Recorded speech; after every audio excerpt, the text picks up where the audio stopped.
जादुई घड़ा। किसी दूर शान से गांव में एक गरीब लेकिन मेहनती किसान रहता था। उसका नाम था राम।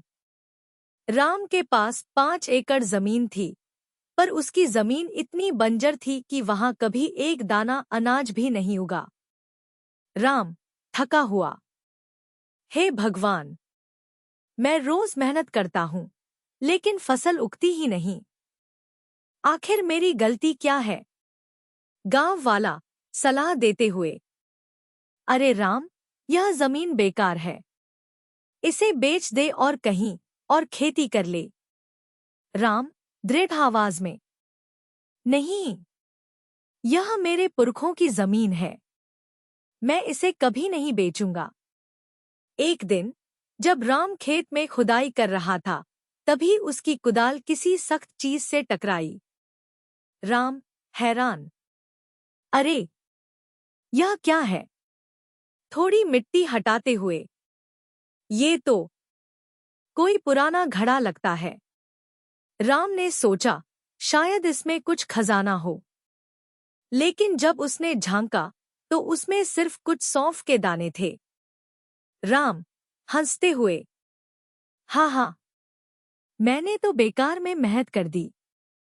राम ने खेल खेल में एक अंगूर का दाना उस घड़े में डाल दिया, और तभी चमत्कार हुआ। अंगूर गायब हो गया और घड़ा सौंफ के दानों से भर गया। राम आश्चर्य से, अरे, यह तो जादुई घड़ा है। राम घड़ा घर ले आया। उसने एक अंडा उसमें डाला और घड़ा 100 अंडों से भर गया। राम अब भूखा नहीं रहता था। वह कपड़े, फल, अनाज, सब कुछ घड़े में डालता और पाता चला जाता। धीरे धीरे राम बहुत अमीर हो गया, लेकिन उसने कभी किसी को इस घड़े का राज नहीं बताया। एक रात राम ने सोचा, क्यों न मैं घड़े की परीक्षा लूं।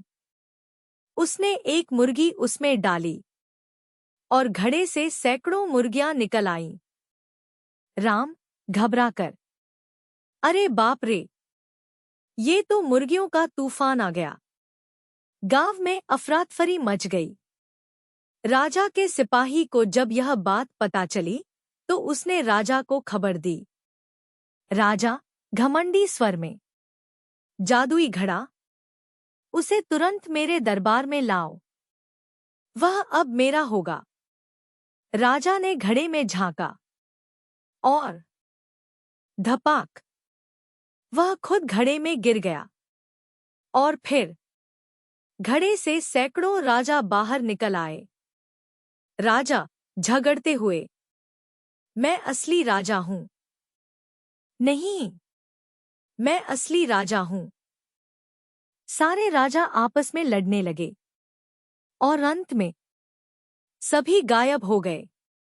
महल में सन्नाटा छा गया। राम को अपनी गलती का एहसास हुआ। वह घर लौटा और उस घड़े को जमीन पर पटक कर तोड़ दिया।